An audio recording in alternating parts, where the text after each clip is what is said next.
കേന്ദ്രീയ മന്ത്രിസഭ പുനഃസംഘടനയുമായി ബന്ധപ്പെട്ട വാർത്തകൾ പുറത്തു വരുന്നുണ്ട്. കേരളത്തിൽ നിന്ന് കൂടുതൽ പ്രാതിനിധ്യം ഉണ്ടാകുമോ ഇല്ലയോ എന്നുള്ളതും ആണ് ഇപ്പോൾ നിലവിൽ വരുന്ന ചോദ്യം.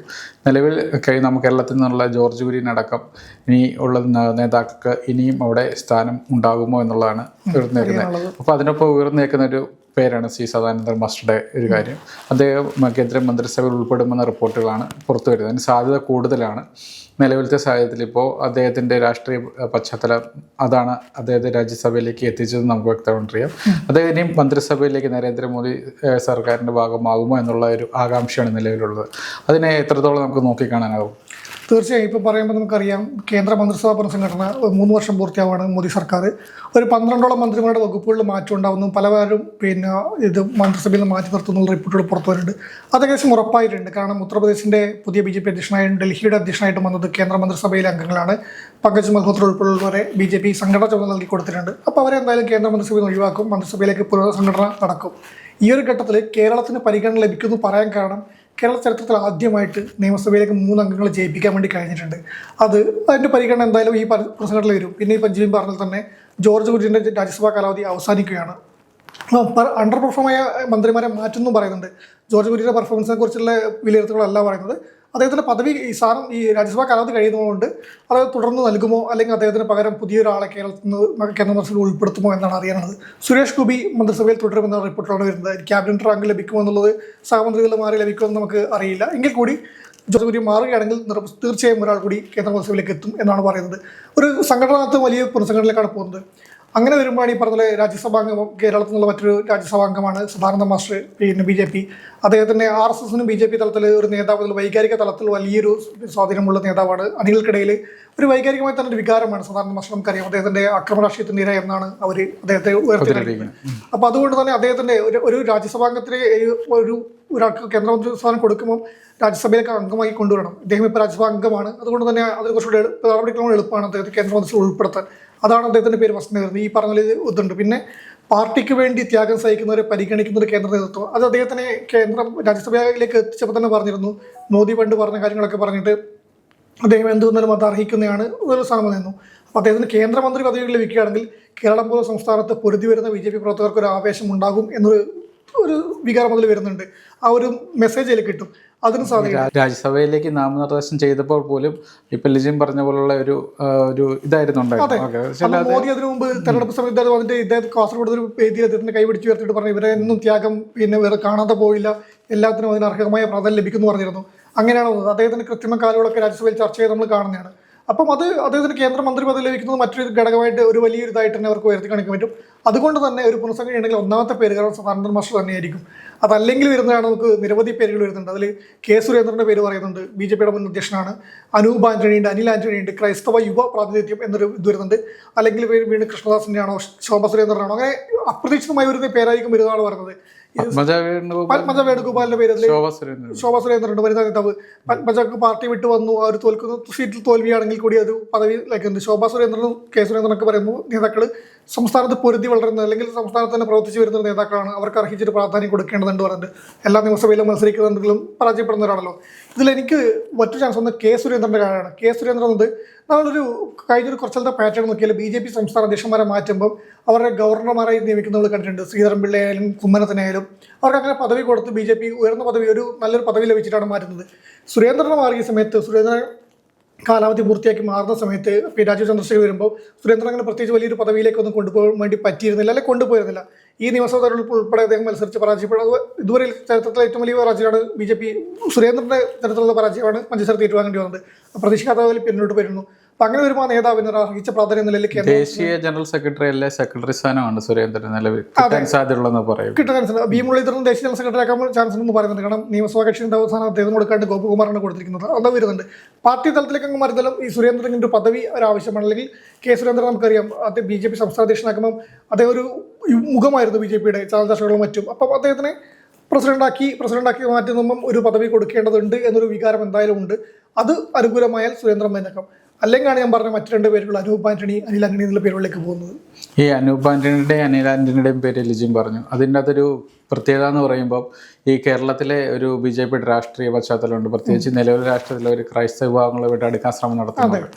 അപ്പോൾ ഈ അനൂപ് ആന്റണിയാണല്ലോ അനിൽ ആന്റണിനെ ഇവർക്കൊരു ദേശീയതലത്തിലേക്ക് ഇവരെ കൊണ്ടുവന്നു കഴിഞ്ഞാൽ ക്രൈസ്തവ വിഭാഗത്തിൽ നിന്ന് കിട്ടാൻ പോകുന്ന ഒരു പിന്തുണ BJP നേതൃത്വം പ്രതീക്ഷിക്കുന്നുണ്ട്. അപ്പോൾ ഇവർക്ക് രണ്ടുപേർക്കും സാധ്യത കൂടുതലാണ്. അവിടെ ഈ ജോർജ് കുര്യൻ എത്രത്തോളം ഇനി അദ്ദേഹത്തെ ജോർജ് കുര്യനെ മാറ്റുകയാണെങ്കിൽ ഈ പറഞ്ഞ പോലെ ജോർജ് കുര്യന്റെ പദവി പിന്നെ തുടരാൻ ഒരു അവസരം ലഭിക്കുന്നില്ലെങ്കിൽ ഈ പറഞ്ഞ ക്രൈസ്തവ വിഭാഗത്തിന്റെ പിന്തുണ അവിടെ പ്രാതിനിധ്യം നഷ്ടപ്പെടുകയാണല്ലോ. അവിടേക്കാണ് എനിക്ക് അനിൽ ആന്റണിയേക്കാൾ തോന്നുന്നു അനൂപ് ആന്റണിയാണ്. അനൂപ് ആന്റണി ഇപ്പൊ തിരുവല്ല നിയമസഭാ തെരഞ്ഞെടുപ്പിൽ 2ാം സ്ഥാനത്ത് എത്തിയെന്ന് മാത്രമല്ല മികച്ച പ്രകടനം നടത്തിയ നേതാവാണ്. അത് ദേശീയ തലത്തിൽ പ്രവർത്തിച്ച പരിചയമുണ്ട്, യുവമോർച്ചയിലും മറ്റും പ്രവർത്തിച്ച പരിചയമുണ്ട്. സംസ്ഥാനത്ത് ജനറൽ സെക്രട്ടറി ആയിട്ടാണ് വരുന്നത്. BJPയുടെ ഒരു യുവമുഖമാണ്. അത് ക്രൈസ്തവൻ എന്നുള്ളൊരു ഇതുകൊണ്ട് ക്രൈസ്തവ വോട്ടുകൾ അദ്ദേഹത്തിന് ഈ തിരുവല്ല പത്തനംതിട്ട ബെൽറ്റിൽ അവിടെ ഒരു മധ്യ കേരളത്തിൽ BJPക്ക് മുന്നേറ്റം ഉണ്ടാക്കാൻ അനൂപ് ആന്റണിക്ക് കഴിയുന്നുണ്ടെന്നുണ്ട്.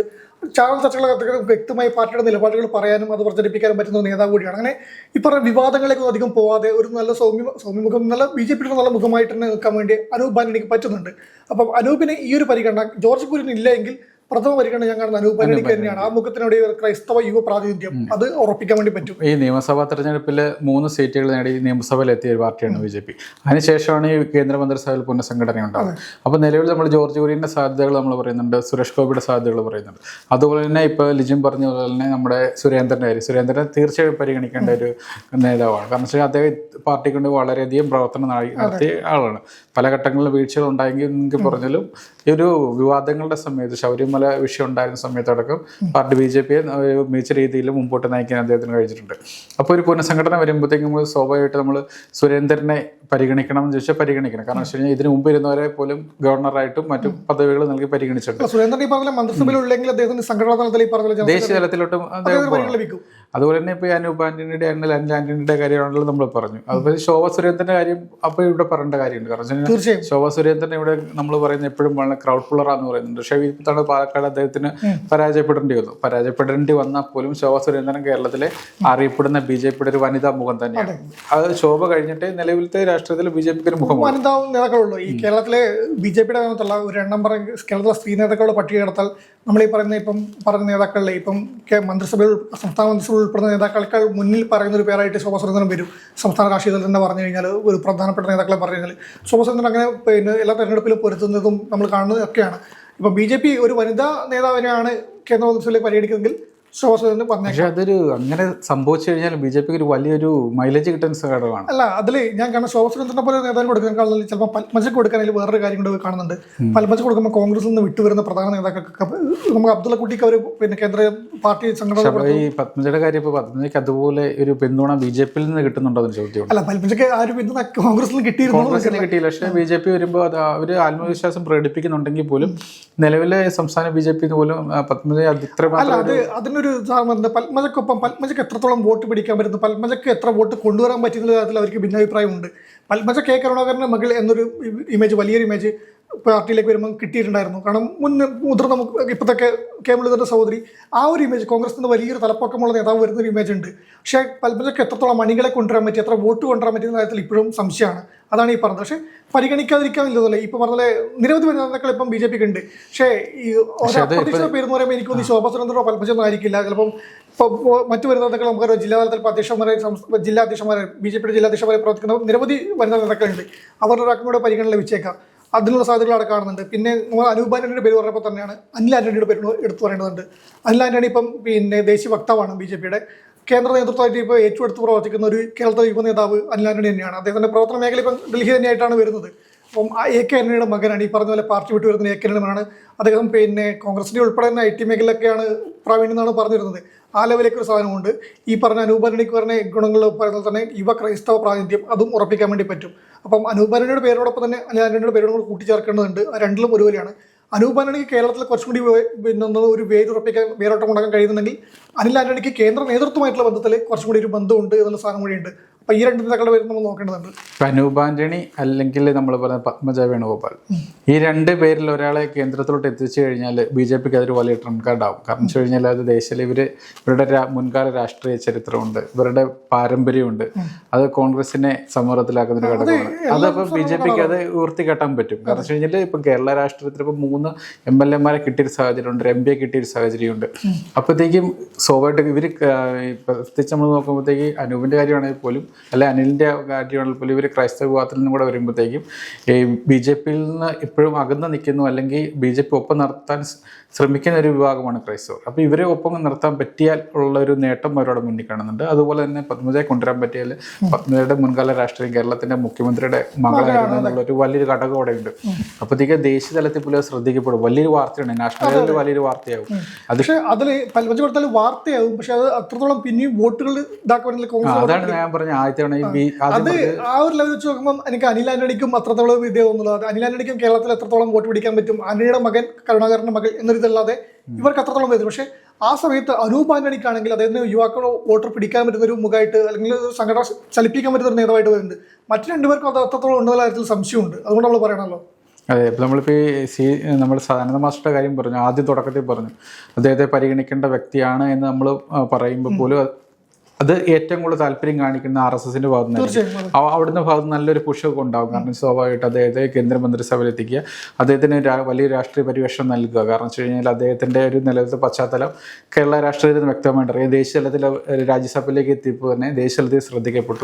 അപ്പോൾ CPM-ന്റെ ഒരു വേട്ടയാടലിൻ്റെ ഒരു അക്രമരാഷ്ട്രീയത്തിന് ഇര എന്ന പേരിലാണ് അദ്ദേഹത്തെ സഭയിൽ അവതരിപ്പിച്ചത് പോലും. അദ്ദേഹം കേന്ദ്രമന്ത്രിസഭയിലെ ഒരു അംഗമായിട്ട് വരുമ്പോൾ കിട്ടാവുന്ന ഒരു ഇതുണ്ട് ബി ജെ പിക്ക്. കാരണം നിലവിലിപ്പം ബി ജെ പി ഇപ്പോൾ നിയമസഭാ തെരഞ്ഞെടുപ്പ് കഴിഞ്ഞവരുടെ അവർക്ക് കോൺഫിഡൻസ് ലെവൽ കൂട്ടുണ്ട്. വോട്ട് ശതമാനം കുറഞ്ഞെങ്കിൽ പോലും സീറ്റുകൾ ലഭിച്ചിട്ടുണ്ട്. അത് അവരെ സംബന്ധിച്ച് വലിയ കാര്യമാണ്. അവരുടെ സംസ്ഥാന അധ്യക്ഷനായിട്ടുള്ള രാജീവ് ചന്ദ്രശേഖർ അടക്കം ജയിച്ചിട്ടുണ്ട്.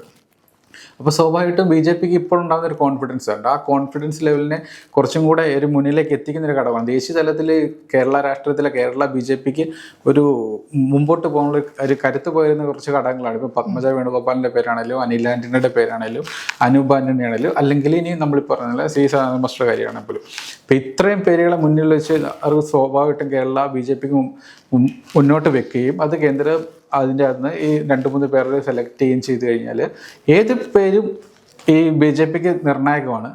ബി ജെ പിയുടെ വളർച്ചയ്ക്ക് ആക്കം കൂട്ടുന്ന ഘടകങ്ങൾ തന്നെയാണ്. അത് കോൺഗ്രസിനെ സ്വാഭാവികമായിട്ട് സമ്മർദ്ദത്തിലാകും. CPM-ന് LDF-ന് കാര്യമായിട്ട് ബാധിക്കുന്നില്ലെങ്കിലും ദേശീയ തലത്തിലും സംസ്ഥാന തലത്തിലും കോൺഗ്രസിനെ സമ്മർദ്ദത്തിലാകും. കാരണം ഇവരുടെ പശ്ചാത്തലം പലരുടെയും കോൺഗ്രസ് പശ്ചാത്തലമാണ്. ഈ സദാനന്ദ മാസ്റ്ററുടെ കാര്യത്തിൽ മാത്രമാണ് അവിടെ ഒരു CPM-ആയിട്ടൊരു ബന്ധം കണക്ഷൻ വരുന്നത്. ബാക്കി ഉള്ള എല്ലാ കണക്ഷനും പോകുന്നത് ഈ കോൺഗ്രസുമായിട്ടുള്ളതാണ്. എന്തുകൊണ്ടെന്ന് പറഞ്ഞാലും നമുക്കിപ്പോൾ നിലവിലത്തെ ഇപ്പോഴത്തെ നമ്മൾ സംസാരിച്ചത് വെച്ച് നോക്കിയാൽ ഈ പേരുകൾ നമ്മളിപ്പോൾ ചർച്ച ചെയ്ത പേരുകളിൽ ഏത് പേര് ആരാണോ കേന്ദ്രമന്ത്രിസഭയിലേക്ക് എത്തുന്നത്, അല്ലെങ്കിൽ ജോർജ് കുര്യൻ അവിടെ തുടരുമോ ഇല്ലയോ എന്നുള്ള കാര്യം. ജോർജ് കുര്യനെ മാറ്റി ഇവരെ ആരെങ്കിലും അവിടെ പ്രതിഷ്ഠിച്ചാൽ പോലും തെറ്റില്ല. കാരണം ചിലപ്പോൾ ഒരു പുതിയ യുവാക്കളാണ് അനൂപാണെങ്കിലും അനിലാണെങ്കിലും. അപ്പോൾ ഇവരിൽ ആരെങ്കിലും എത്തിച്ചു കഴിഞ്ഞാലും ബി ജെ പിക്ക് അതൊരു സംസ്ഥാന ബി ജെ പിക്ക് കേരളത്തിലെ ക്രൈസ്തവ വിഭാഗത്തിനോട് പല കാര്യത്തിലും നിങ്ങളുടെ കൂട്ടത്തിൽ നിന്ന് ഒരാളെ അവിടെ എത്തിച്ചു കഴിഞ്ഞു, നിങ്ങൾ ഞങ്ങൾക്കൊപ്പം നിന്നാൽ ഇനിയും നേട്ടം ഉണ്ടാകും എന്ന് അവർക്ക് വീണ്ടും അവതരിപ്പിക്കാൻ പറ്റും. അവർക്ക് പല വിഷയങ്ങളും ക്രൈസ്തവ വിഭാഗത്തിൽ നിന്ന് ചേർന്ന് നിന്ന് ഇവരെ ഉപയോഗിച്ച് മുന്നോട്ട് കൊണ്ടുപോകാനും പറ്റും. അങ്ങനെ ഒരു സാഹചര്യം കൂടെ ഇവിടെ ഒരുങ്ങുന്നുണ്ട്. ഈ പറഞ്ഞ പോലെ തന്നെ എന്തായാലും ഒരു പുനഃസംഘടന ഉറപ്പാണ്. കേരളത്തിലെ ഒരു നേതാവിന് എന്തായാലും ഒരു കേന്ദ്രമന്ത്രി പദവി ഉറപ്പിൽ ഉണ്ട്. ഈ പറഞ്ഞ ആരായിരുന്നാലും അനൂപ് ആന്റണിയായാലും അനിൽ ആന്റണിയായാലും അത് ക്രൈസ്തവ യുവ പ്രാതിനിധ്യം ലഭിക്കും. ശോഭ സുരേന്ദ്രനായാലും പത്മജ വേണുഗോപാലായാലും ഒരു വനിതാ പ്രാതിനിധ്യം വരും. സദാനന്ദ മാസ്റ്ററും സുരേന്ദ്രനായാലും അത് പാർട്ടി തലത്തിൽ സംഘടനാ തലത്തിൽ തന്നെ പ്രവർത്തിച്ചു വരുന്നവർക്കുള്ള അംഗീകാരമായി മാറും. സദാനന്ദ മാസ്റ്ററാണെങ്കിൽ RSSനും ഈ പറഞ്ഞ പോലെ ഒരു അക്രമരാഷ്ട്രീയത്തിനുള്ള ഒരു വൈകാരിക തലത്തിലുള്ള ഒരു പ്രവർത്തനങ്ങളോട് ആവേശം നൽകാനും അത് സഹായിക്കും. എന്നാൽ കേരളത്തിൽ ഒരു കേന്ദ്രമന്ത്രി കൂടി സാധ്യത കാണുന്നുണ്ട്. അപ്പം കേരളത്തിലുള്ള വികസനത്തിനും ഇത് മുതൽക്കൂട്ടാവുന്നതിന് നമുക്ക് പ്രതീക്ഷിക്കാവുന്നതാണ്.